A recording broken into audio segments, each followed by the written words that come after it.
रोजगारसँग सम्बन्धित परीक्षाको तयारी गर्नुभएका साथीहरूको लागि रोजगारीको हक सम्बन्धी नियमावली 2075 सम्बन्धी रहेको व्यवस्था लिएर यहाँहरू समक्ष उपस्थित भएको छु।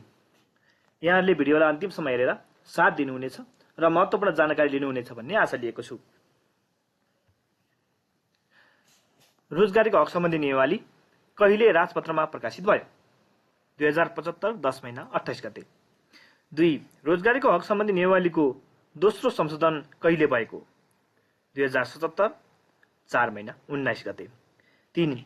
रोजगार सेवा केन्द्रको सञ्चालन गर्न कम्तीमा कुन तहको रोजगार संयोजक रहने व्यवस्था छ?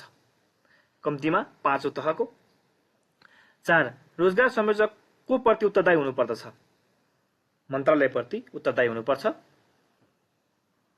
5.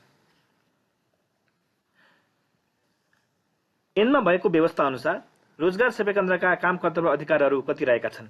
14 वटा। 6. सूचीकृत बेरोजगार व्यक्तिलाई परिचय पत्र वितरण गर्ने कसको कार्य हो? रोजगार सेवा केन्द्रको। 7. रोजगारदाताका लागि श्रमिकको उपलब्धताको सम्भाव्यता जानकारी गराउने कार्य कसको हो? यो रोजगार सेवा केन्द्रकै रहेको छ। 8. नियमावलीको व्यवस्था अनुसार बेरोजगार व्यक्तिले कति अनुसूचीमा निवेदन दिनुपर्दछ? अनुसूची 1 बमोजिमको निवेदन दिनुपर्ने हुन्छ। 9. नियमावली अनुसार कति दिनको रोजगारीलाई न्यूनतम रोजगारी मानिएको छ? 100 दिनको। 100 दिनको रोजगारीलाई न्यूनतम रोजगारी मानिएको छ। 10. बेरोजगार व्यक्तिहरूको उमेर समूह कति हो? 18 देखि 59 वर्ष उमेर समूह रहेको छ।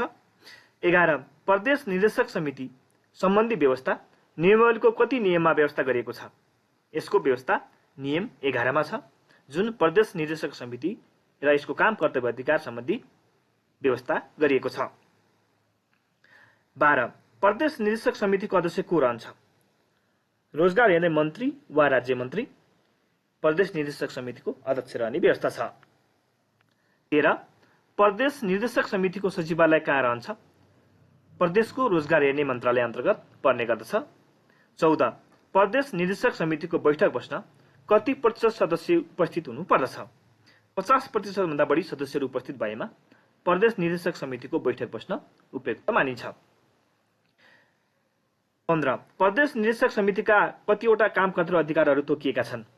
7 वटा, जुन प्रदेश निर्देशक समितिले आफ्नो काम कर्तव्य अधिकार निर्धारण गर्नुपर्दछ। 16. स्थानीय निर्देशक समितिको अध्यक्ष को रहने व्यवस्था छ? अध्यक्ष वा नगर प्रमुख।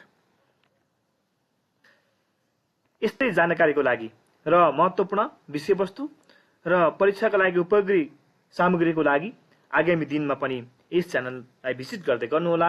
धन्यवाद।